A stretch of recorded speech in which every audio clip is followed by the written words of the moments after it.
right, guys, welcome back to the 10th episode of the HardBody Chronicle. To celebrate, I have a beverage here, Modelo, in case you're wondering, lime and salt. So, I'm ready to go. Um, so, honestly, not the most well prepared podcast I've done. I just wanted to get something out. It's going to be, I mean, the time I'm filming this, it's going to be like the hottest day in Seattle for the year. So, if I start sweating profusely, I apologize. But some of you might like it, so it's all good. First things first, what I do want to cover is UFC 252. I think this card is maybe more for the hardcore fans. Definitely waiting for a championship fight in the co-main event. So I'll just talk about the top three fights that I think are more relevant right now. Jairzinho Rosenstruck beats JDS second round TKO. This was going to be a shootout either way.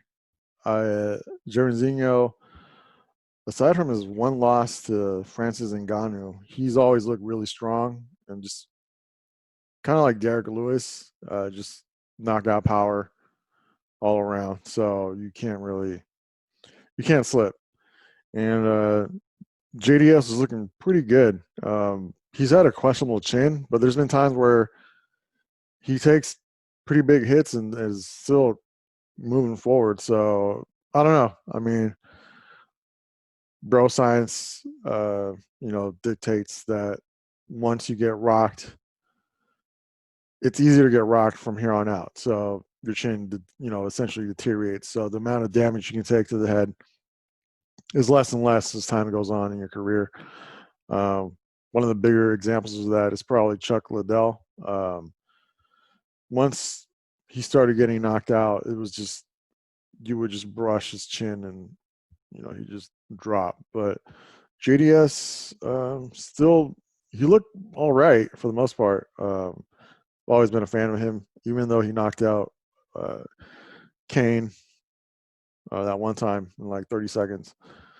I think it was on Fox's first free fight night back in the day. A lot of you probably don't even know what I'm talking about. But yeah, that was a significant heavyweight fight. And JDS is still around, and Jairzinho just put it to him. So again, with heavyweights, you never really know. This obviously wasn't going to go to the ground. And it wasn't going to be the most technical stand-up fight, but it was a shootout, so it was fun to watch. And Jairzinho just got the better end of that exchange. So I'm not sure if JDS. He'll probably still keep fighting, and Jairzinho is just going to try to get a title shot at some point. I still don't really know how good he is. He just has shit tons of power. So I don't know if you. Yeah, we'll see. We'll see. Ngannou would be an interesting matchup just because Jairzinho would have to avenge his loss, and then maybe he could they could both put each other away. So we'll see what happens with that. Co-main event, Marlon Vera defeats Sean O'Malley, which was an interesting fight. Sean O'Malley's they're grooming him to be the next Conor McGregor, so to speak. You may have noticed this, but UFC likes to hype white guys that are decent as much as possible, just because that's the fan base. So, fucking white guys, they got to have someone to cheer for. And if you have a Brazilian dude or a black dude knocking white dudes out, it does affect the fans in a negative way, because they want to see, a white guy win once in a while in a sport. So yeah, you'll see the UFC cherry picking certain fighters for spots on cards, and Sean O'Malley was definitely And not to discredit Sean O'Malley, he's actually pretty good. But this fight was weird because um, about 2 years ago, he had a fight where I don't know if he got kicked or something. He fucked up his foot, and he literally could not stand. And the guy he was fighting was this Cambodian dude who was garbage. Um, he actually, the Cambodian dude would have won had he just, gotten away from him and tried to let him stand up. If you can't, in MMA, if you can't stand to fight, the ref will call it. But this dude wanted to go into his guard, so he didn't have to be on his feet. So it was kind of like the third round, and he just kind of, instead of winning on a technicality, he just kind of went into his guard, and Sean O'Malley was winning on points, and he still won with like a broken foot. So, but after that, he pretty much proved himself. He was knocking dudes out, highlight reel type knockouts. So he was definitely the favorite, definitely hyped, and definitely the chosen one to try to replace Conor McGregor. And this fight was weird because I don't know if he got kicked in that same foot or like he had like a drop foot syndrome type thing where he just kind of like rolled on his own foot, just by himself. And he fucked it up again. So after that, Vera just kind of was able to tee off on him because Sean O'Malley, without a foot, without a post to um, really do anything, you can't kick, you can't strike well. You're just pretty much defending, and you don't have much power if your feet go. So, or one of them goes. So that's he was able to kind of Vera was able to kind of close in on him. He didn't drop him, but O'Malley just kind of fell to the floor, and then he was able to do some ground and pound. There was one shot that kind of put his lights out for 1 second, and then the ref stepped in. But I think it was just the leg injury and compounded with a little bit of ground and pound, and that was it. So the ref called it. It's first round. So we'll see what happens to Sean O'Malley. Vera's trying to prove a point and move up in the rankings, so he did that with his win. So we'll see. Sean O'Malley's he's still pretty entertaining to watch, and hopefully he heals up, comes back 100%, and is able to keep going. But we'll see. And then of course the main event, Stevie Miocic, I don't know how the fuck you say that, Miocic, beats DC, and it goes to unanimous decision. So it went all 5 rounds. It's pretty competitive. I think the first 2 rounds were pretty good. And I think it was the third round where Stipe was able to drop DC pretty badly towards the end of the round, and he dropped him, mounted him, teed off on him for a little bit, and then there was like 2 seconds left, and then the ref stepped in to break it off for the round. And then after that, DC was pretty wobbly. So the whole time he was just trying to get back to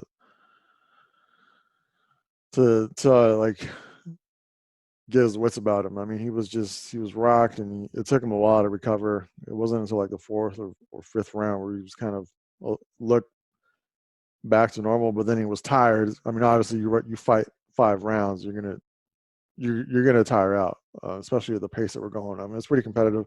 There's a lot of a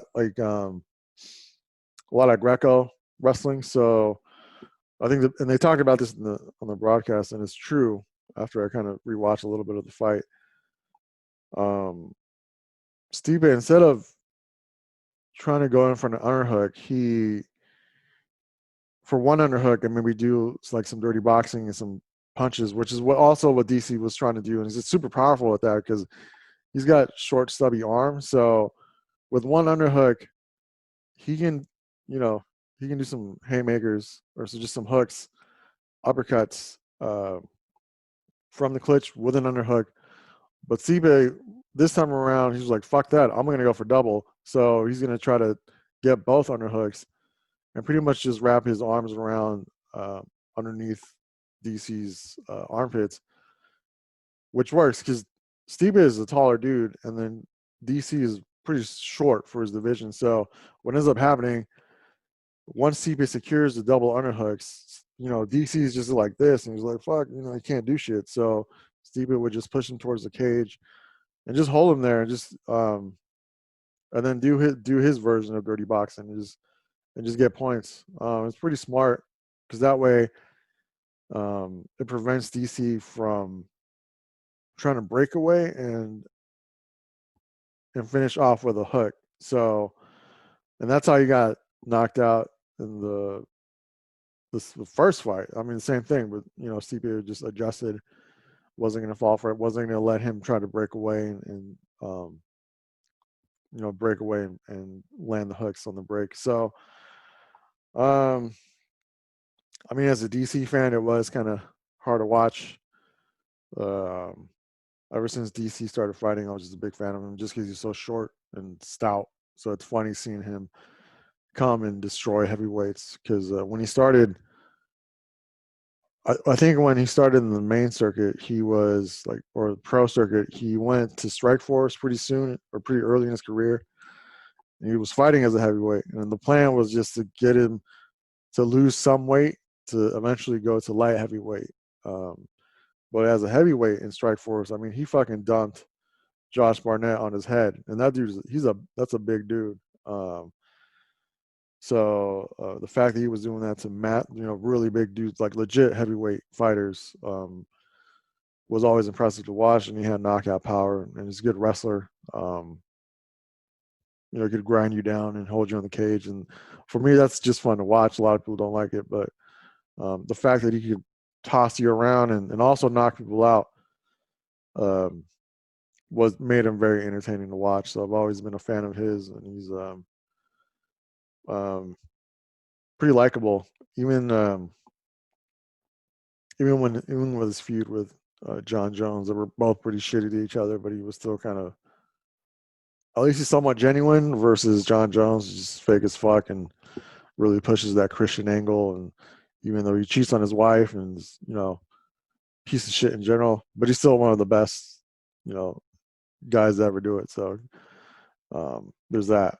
So, but yeah, I mean, seems like DC will probably retire after this. I think if he had won, he probably would have retired and just called it a career. It would just gone out on top. So, but the fact that he lost, I don't know. The guy's super competitive. But again, if he's not fighting for a title, like what is he doing? Yeah, I'm not sure. So I'm not really sure what could be next if he continues to fight. But um, yeah, either way, it was a good card. Not really sure what's coming up next aside from Adesanya versus Paulo Costa, uh, but that's not until September. So in terms of big cards, this is probably the last one for about a month or so. So overall, it's a good card. I enjoyed it. And yeah, I mean, we'll see what happens. They're still pushing out pretty good fights, so in spite of COVID, so I'll definitely keep tuning in and seeing what happens. So thanks, Dana White, for doing this, putting everyone at risk. But it's all good. Whatever. Sports in general right now are going pretty strong. I think baseball is the only one that's kind of iffy right now, but basketball has been pretty entertaining. With a short season and short playoff schedule that I think is already set. So I'll be definitely tuning into that as well. And it seems like football is on track too, so that's gonna be crazy. So um, finally, after months and months, sports are kind of back. So a lot of us can get our fix. So definitely happy to see that come to fruition. So yeah, that's the UFC 252/sports update for you guys.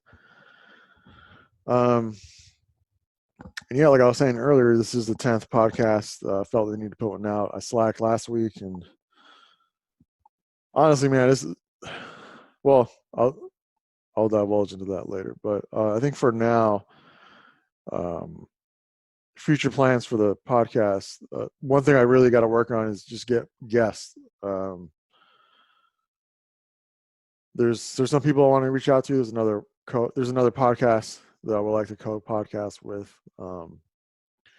So I'll see if I can schedule something with those guys. Just with COVID and work and like family obligations, it's just kind of tough. I mean, everybody's fucking tired and like mentally drained, I think. So it's a little hard to motivate yourself for certain things that like you don't.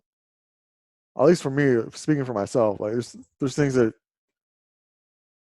like if it takes like 10% more effort, I will more than likely not want to do it just because like fuck it, like I don't care right now. But I mean that's the struggle right now. I think with everybody, like we got to find that motivation to keep going. Like I said, I'm gonna try to reach out to people um, for a co-podcast.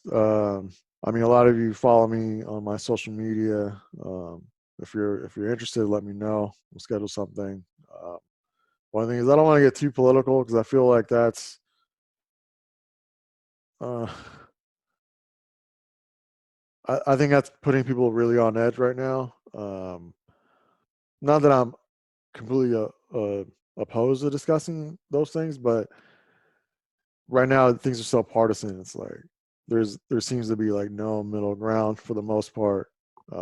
So it's really divisive. And I mean, I don't want to argue with people that I consider friends on a podcast too. So I tread lightly. I always have, but that's why I don't want to. I wouldn't. I'd rather not get overly political on the podcast and just discuss other more maybe personal things or projects that people might have going on, and give people like an avenue to kind of express themselves a little bit outside of the norms. So, like I said, I'll try to work on that. Um, and actually, I do have a lot of topics that I want to discuss. Um, some of them are actually a little more philosophical in nature. Um, we could do deep dive in certain things and topics and things that I believe in or would like to discuss, in depth. The problem with that is I don't want to scare you guys off, so soon. Like, I'm going to establish a base of subscribers and whatnot. Get people to be interested in the brand of the clothing that I'm making, or making for sale at some point. But once I have like a good buffer, then we'll make it a little more risky and get out there in terms of topics. Um, I mean, it's not like I really don't have a shortage of topics. It's just I don't want to get too preachy either. The cult that I'm trying to build will come at a later date, not right now. Like, so just a heads up. So if you want to be a follower of that, then, you'll have your chance, but not yet. Let me establish the social media stuff. Get some numbers there going. Or get some numbers there, and then we'll pick it up from there. But like I said, I'm still working on that stuff. So yeah. So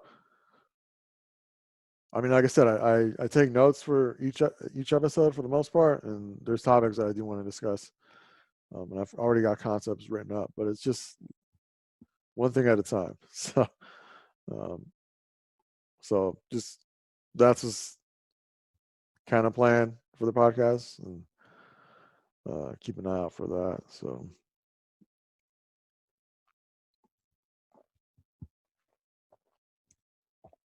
So yeah, moving on.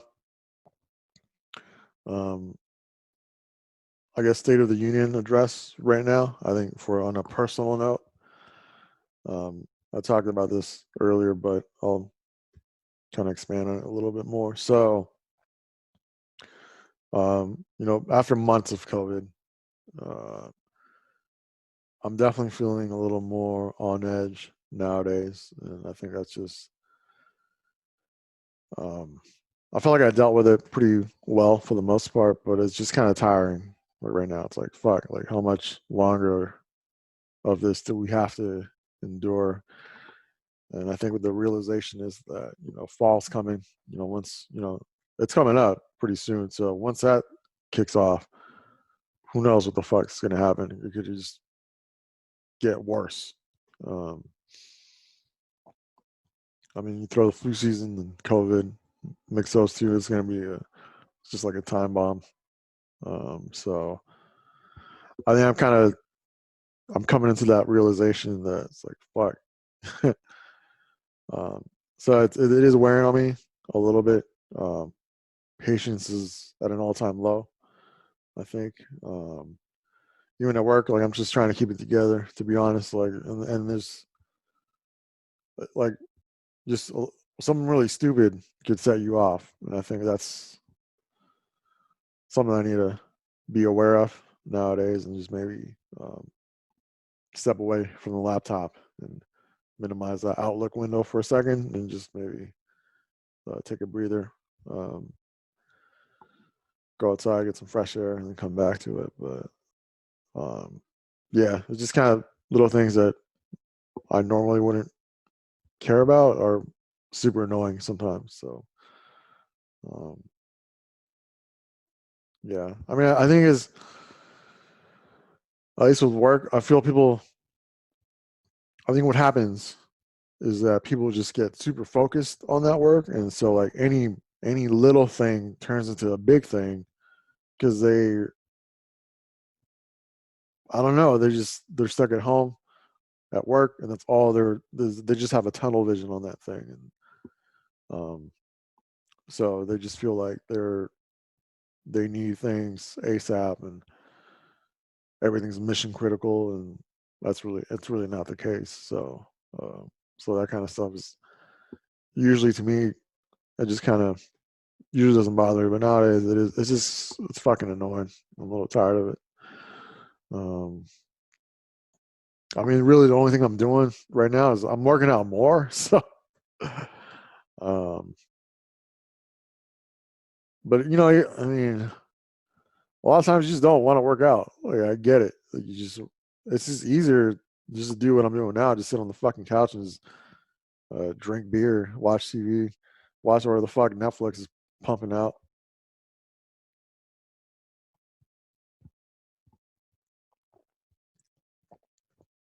Um, but yeah, I feel like at least with the increasing the workout load, I feel accomplished after I do it because I know I'm working harder than most other people are right now. So to me, that's kind of, I feel like I'm putting in the work now that's going to pay off later in terms of health. So I'm just putting it in the bank, I guess, so to speak. So it's like I have like a health reserve. So, um, because really that's all you can do right now. I mean, try to stay in shape, take vitamins, um, until that vaccine comes out, and then we'll just go from there, I guess. But a lot of people that have a hard time with COVID,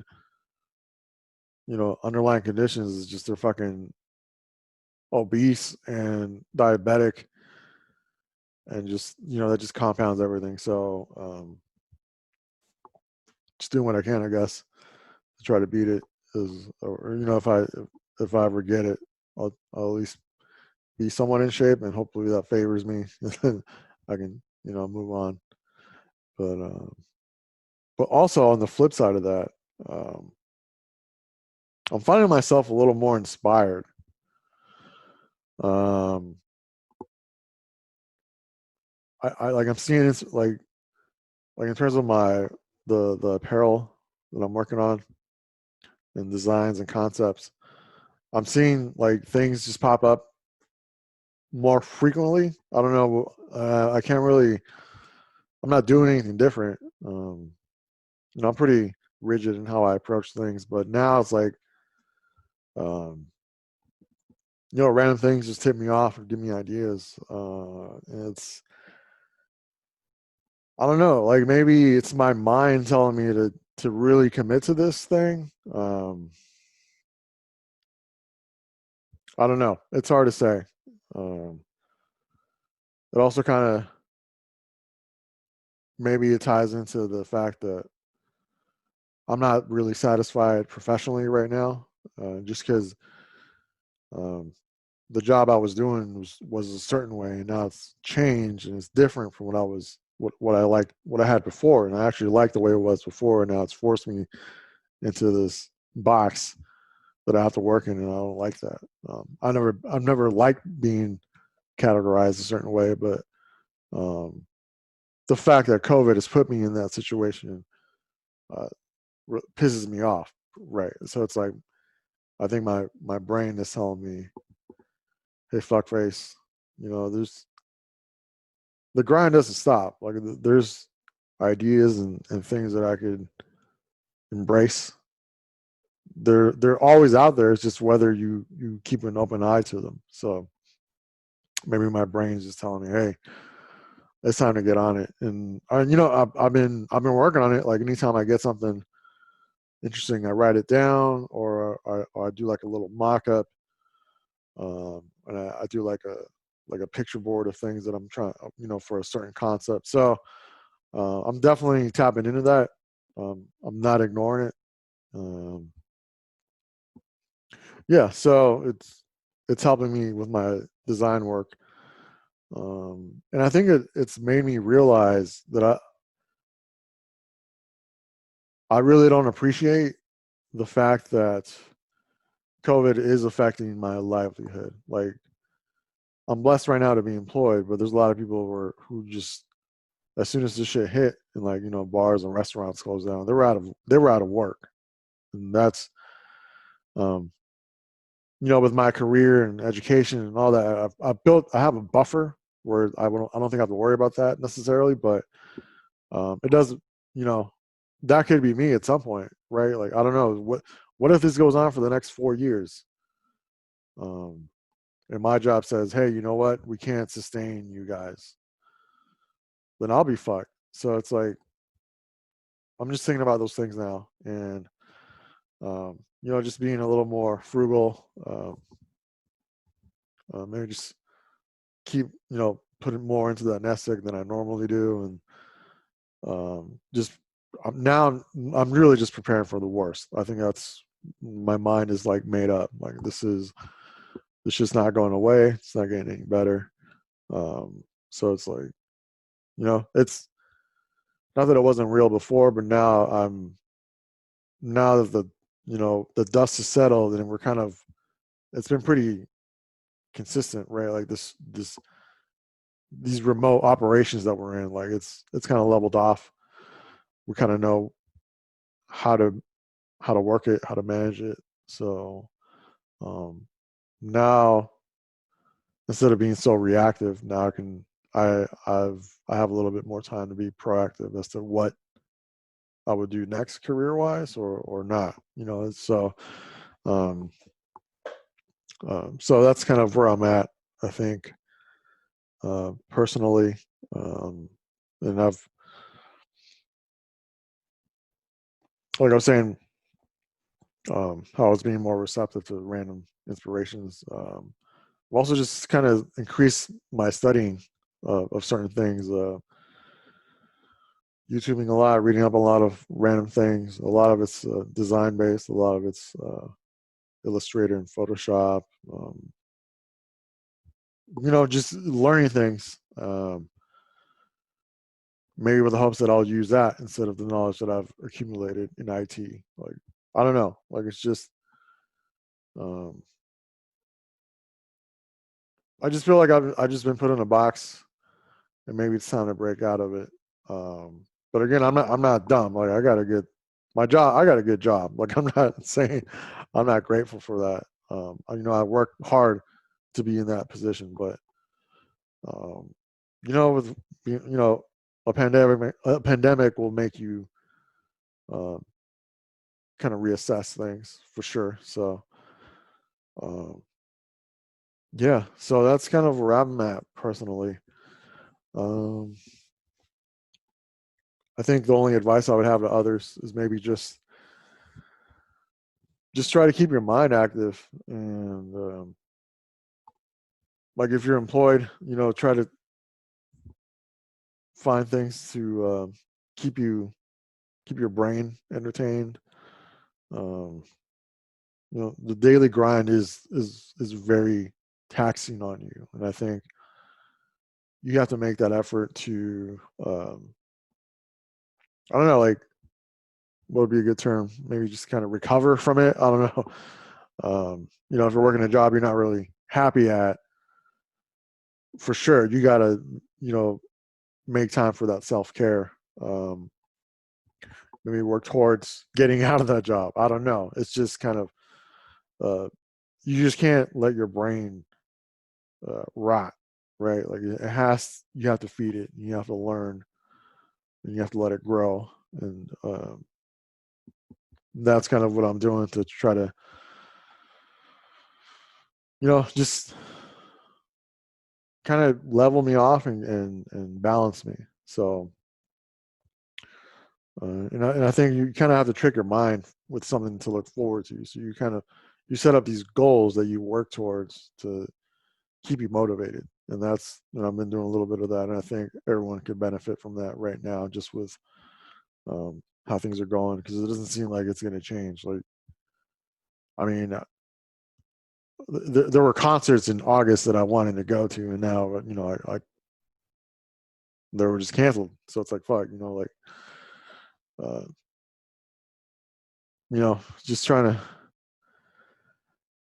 I mean, it's just hard with not much to look forward to. So you got to do the best with what you can. I mean, and what you got. So for me, that's been kind of just studying and learning new things and trying to stay busy. Because like I think when I was in school, it's kind of, we're just told you got to learn this and master it, and now regurgitate it back to me, and I'll give you a grade. And that's cool. That's fine, because you do. Sometimes you need someone to tell you what the fuck to do. But now, having been out of school for so long, um, you have to take it upon yourself to remotivate yourself to get you to that next stage in your life and your mental capacity. So, because it's easy to just wait it out, and then you're 65 years old, and you're like, fuck, right? So, um, that's a game right now, just to not get caught up in that trap. So, um, so that's all I got for now. Just everybody do what you got to do to take care of yourself. Self care is super important right now. Um, do what you got to do. Um, Reach out to people if you feel lonely. Um, I think you'd be surprised of how many people out there are more than willing to talk and help you figure things out. Um, I'm always around. Anybody, you want to bounce ideas off of someone, I'm here. Um, yeah. So, like I said, just stay strong. Blessings to everyone who tuned in. Blessings to you and your families. And take care of yourselves. I'll talk to you guys later.